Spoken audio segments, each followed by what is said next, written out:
আমি নামাজ পড়ে মনে হচ্ছিল যে আজকে রাজনীতি থেকে পদত্যাগ করি।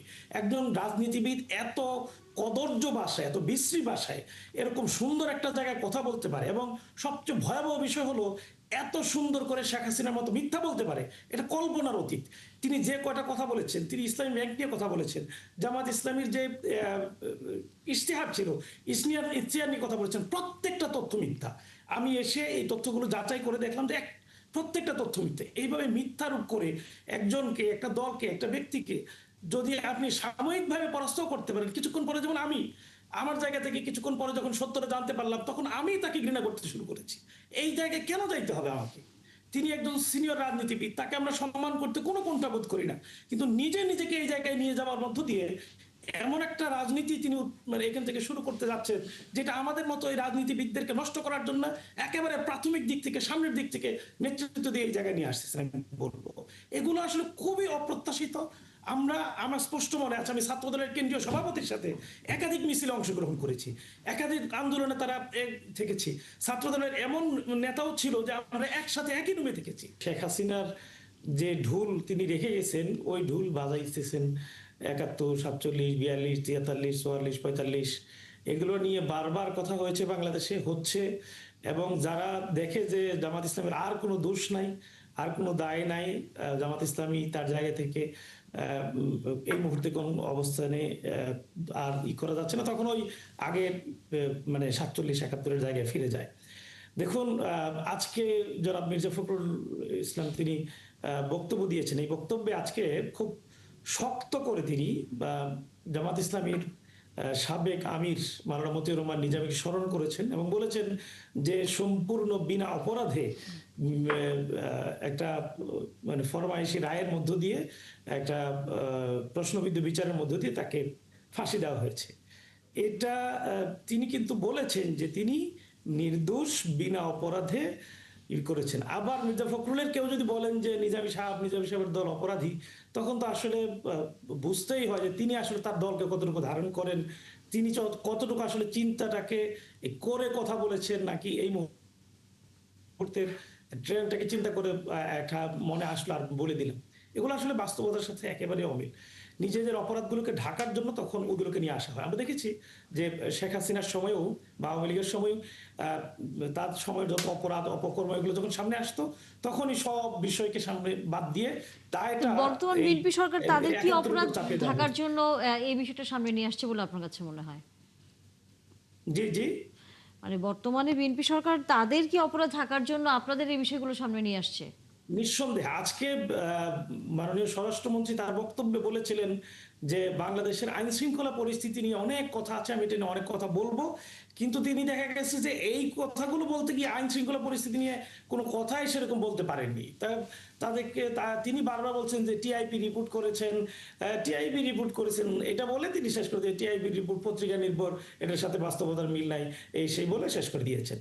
যার প্রত্যেকটা বিষয় জবাব দেওয়া দরকার ছিল। তিনি নিজেই বলেছেন দর্শন আগের চেয়ে বেড়ে গেছে, কেন বেড়ে গেছে, কোন জায়গা থেকে সংশোধন করা দরকার, কি করা দরকার। কয়েকজন মন্ত্রী আজকে বক্তব্য বলেছেন যে আইন শৃঙ্খলা পরিস্থিতির অবনতি হয়েছে, এবং সেই জন্য একজন মন্ত্রী স্পষ্ট করে বলেছেন যে আসলে আপনারা জানেন সর্ষের মধ্যে ভূত আছে, আমরা আসলে কার কাছে কি বলবো। অর্থাৎ মন্ত্রীরা, এমপিরা, একাধিক এমপি আইন শৃঙ্খলা পরিস্থিতির কথা বলতে গিয়ে মাদকের কথা বলেছেন, যে মাদকের অত্যাচারে, মাদকের কারণে যুবকরা নষ্ট হয়ে যাচ্ছে।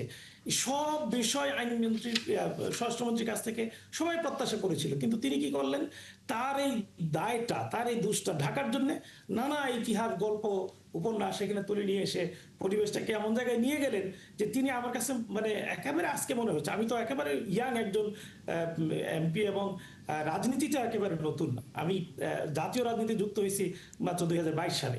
এই অল্প সময়ের মধ্যে আমার কাছে মানে এখন আমার স্পষ্টই আজকে এখান থেকে গিয়ে আমি নামাজ পড়ে মনে হচ্ছিল যে আজকে রাজনীতি থেকে পদত্যাগ করি।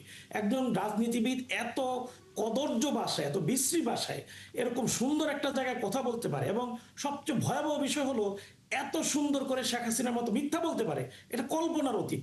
তিনি যে কয়টা কথা বলেছেন, তিনি ইসলামী ব্যাংক নিয়ে কথা বলেছেন, জামাত ইসলামীর যে ইশতেহার ছিল, ইশতেহার নিয়ে কথা বলেছেন, প্রত্যেকটা তথ্য মিথ্যা। আমি এসে এই তথ্যগুলো যাচাই করে দেখলাম যে প্রত্যেকটা তথ্য মিথ্যে। এইভাবে মিথ্যারূপ করে একজনকে, একটা দলকে, একটা ব্যক্তিকে যদি আপনি সাময়িকভাবে পরাস্ত করতে পারেন, কিছুক্ষণ পরে যেমন আমি আমার জায়গা থেকে কিছুক্ষণ পরে যখন সত্যটা জানতে পারলাম, তখন আমি তাকে ঘৃণা করতে শুরু করেছি। এই জায়গায় কেন যাইতে হবে আমাকে? তিনি একজন সিনিয়র রাজনীতিবিদ, তাকে আমরা সম্মান করতে কোনো কুণ্ঠাবোধ করি না, কিন্তু নিজে নিজেকে এই জায়গায় নিয়ে যাওয়ার মধ্য দিয়ে এমন একটা রাজনীতি তিনি মানে এখান থেকে শুরু করতে যাচ্ছেন, যেটা আমাদের মতো এই রাজনীতিবিদদেরকে নষ্ট করার জন্য একেবারে প্রাথমিক দিক থেকে, সামনের দিক থেকে নেতৃত্ব দিয়ে এই জায়গায় নিয়ে আসতেছেন। আমি বলবো এগুলো আসলে খুবই অপ্রত্যাশিত। আমার স্পষ্ট মনে আছে, আমি ছাত্রদলের কেন্দ্রীয় সভাপতির সাথে একাধিক মিছিলে অংশগ্রহণ করেছি, একাধিক আন্দোলনে তারা থেকেছি। ছাত্রদলের এমন নেতাও ছিল যে আমরা একসাথে একই রুমে থেকেছি, আন্দোলন করেছি, কারাগারে গিয়েছি। একাধিক মন্ত্রী বক্তব্য দিতে গিয়ে বলেছেন যে জামাত ইসলামের একাধিক নেতৃবৃন্দের সাথে একই জায়গায় থেকেছেন, নামাজ পড়েছেন, কারাগারে দীর্ঘদিন একসাথে থেকেছেন। এই জায়গা থেকে এত ত্যাগ, কোরবানি, এত জুলুম নির্যাতনের পরে এসে একজন আরেকজনকে ঘায়েল করতে হবে মিথ্যাচার করে, একজন আরেকজনকে মারাত্মকভাবে ঘায়েল করার মধ্য দিয়ে হাততালি নিতে হবে। এক পর্যায়ে দেখা গেছে মাননীয় স্বরাষ্ট্রমন্ত্রীর কথায় আর কেউ হাততালি দিচ্ছে না, তিনি বরং বলতেছেন কিছুক্ষণ পরে যে কি ব্যাপার আপনারা মানে কি এখন আর হাততালি দিচ্ছেন না, করো এই বিষয়ে তো একটা তালি হইতে পারে। বাবুল, আপনার যদি এখানে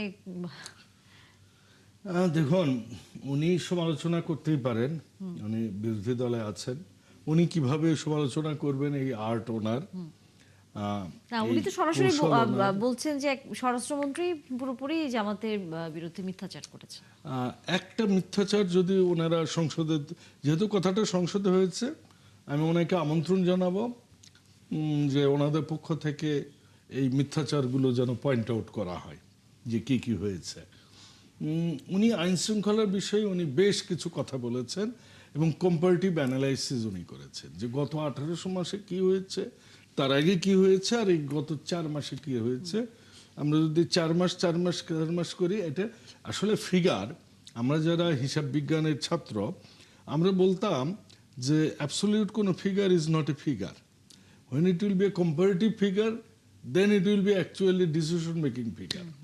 So মাননীয় স্বরাষ্ট্রমন্ত্রী ঠিক যথার্থই উনি তুলে ধরেছেন যে আমাদের আগেই ছিল, এখন এর অনেক প্রত্যেকটাই আপনার রিডিউস হয়েছে। সেই সাথে উনি আরেকটা কথা বলেছেন, এখন প্রত্যেকটা মামলায় রেকর্ড হয়, যেটা আগে হয়নি, তার অনেক প্রমাণও উনি দিয়েছেন। তৃতীয় আরেকটা তথ্য উনি বলেছেন, উনি স্বীকার করেছেন ধর্ষণ বেড়ে গেছে। এখন ধর্ষণ বেড়ে গেছে, ধর্ষণের বিচার হবে ইমিডিয়েটলি, অনেকগুলো হয়েছে, কুষ্টিয়ারটা হয়েছে আপনি জানেন, চিটাগংয়েরটা হয়েছে, এই কি নাম, এই যে মিরপুরেরটা হলো, হচ্ছে বিচার হচ্ছে। বিএনপি কিন্তু প্রত্যেকটা বিচারই করেছে। আপনার মনে আছে যে ইয়াসমিন হত্যাকাণ্ড 91-তে, যে কারণে বিএনপি সরকারের পতন হলো, কিন্তু আওয়ামী লীগ সরকার কিন্তু ওটার বিচার করে যায়নি। বিচার কিন্তু বিএনপি সরকার 2001-এ ক্ষমতায় এসে কিন্তু করেছে। বিএনপি বিচার করে, একটু ধৈর্য দরকার ওনাদের। সমস্যা হয়েছে কি, ওনাদেরকে যে অন্তর্বর্তীকালীন সরকার বলেছিল যে না আপনারা ক্ষমতায় আসতেছেন, আমেরিকা বলেছিল, ভারত বলেছিল, পরে যখন জনগণ প্রত্যাখ্যাত করেছে, এটা নিতে পারছে না, এটা নিতে পারছেন। আইন শৃঙ্খলার ব্যাপার উনি বলেছেন। দেখুন বিষয়টা কি জানেন, বিএনপি এখন এই যে বড় ভাই বললেন আইসিটিতে আজকে রায় হয়েছে, বিচার প্রতিষ্ঠা হচ্ছে, আজকে জুলাই যোদ্ধাদের জন্য বাজেট বরাদ্দ রাখা হয়েছে, আমাদের আসলে আজকে সাধারণ জনগণকে নিয়ে কথা বলা হচ্ছে। উনি বলছে মাদকের কথা। আমার উপজেলায় গত 3 মাসে অন্তত 100টা ভ্রাম্যমাণ হয়েছে এবং 172 জনকে সাজা দেওয়া হয়েছে এবং ভ্রাম্যমাণ ছাড়াও কোর্টে পাঠানো হয়েছে আমার 2 উপজেলা থেকে প্রায় 84 জনকে। সো এই কাজ হচ্ছে এবং এটা অলমোস্ট আমরা আপনারা মনে করছেন আপনারা সুশাসন চেষ্টা করে যাচ্ছেন, কিন্তু আমরা যদি সফল না হই, ওনারাও কিন্তু সরকারের পার্ট, এই জিনিসটা ওনাদের বুঝতে হবে। আমার মনে হয় ওনাদের এখনো বুঝে পান নাই যে ওনারাও সরকারের পার্ট, ওনারা সরকারের বাইরের লোক না। তো যেমন সংসদে আমিও কিন্তু বেসরকারি সদস্য, সালাউদ্দিন আইয়ুবী ভাইও বেসরকারি সদস্য, শুধু মাননীয় প্রধানমন্ত্রী এবং মন্ত্রী পরিষদ বিভাগ হচ্ছে সরকারি সদস্য। তো এই জিনিসটা যে বিএনপি ব্যর্থ হলে বিরোধী দল সফল হবে এটা কিন্তু নয়, যে এই যে বিরোধী দলও ব্যর্থ হবে যদি সরকারি দলও ব্যর্থ হয়ে যায়। না, ব্যর্থ আসলে যে একটা সিস্টেম যদি ডেভেলপ করে তখন এটা ব্যর্থতার অথবা সফলতার, পুরোপুরি সফলতার কোনো প্রশ্ন তখন আসে না। কারণ কোনো পৃথিবীতে যেমন ইউনিভার্সাল ট্রুথ বলে পলিটিক্সে কিছু নাই। হ্যাঁ, তো সেখানে ডেমোক্রেসি হচ্ছে এরর অ্যান্ড ট্রায়ালের ব্যাপার, এবং পার্লামেন্টকে আমরা আসলে পার্লামেন্ট আকারে দেখতে চাই। পার্লামেন্ট কাদা ছড়াছড়ি এবং যেই শেখ হাসিনা 15 বছরের যে দুঃশাসন এবং ফ্যাসিবাদের মধ্য দিয়ে অনেকগুলো অসুবিধা আমাদের সামনে রেখে গেছে, জাতীয় অনৈক্য, আমাদের যে সোশ্যাল ফেব্রিক এবং রাজনৈতিক সংস্কৃতি, সব কিছুই আমরা বলতে গেলে সব কিছু মানে কি হয়তো 98-99% আমরা লুজ করেছি। সুতরাং এটাকে ফিরিয়ে আনা এই সংসদের দায়িত্ব, এবং এই সংসদে মানুষ দেখবে গণতন্ত্রের জন্য এবং জাতীয় ইস্যুগুলোতে, এই যে এখন মধ্যপ্রাচ্য ক্রাইসিস শেষ হয়ে যায় নাই, এই ইস্যুগুলোতে দলগুলো সংসদে একসঙ্গে কাজ করে, আমাদের পার্শ্ববর্তী দেশে যেভাবে কাজ করে এবং পৃথিবীর অন্যান্য দেশে, এবং রাজনীতির বিষয়গুলো নিয়ে তারা সংসদে হার্ডকোর আলোচনা করে, বিতর্ক করে জনস্বার্থে।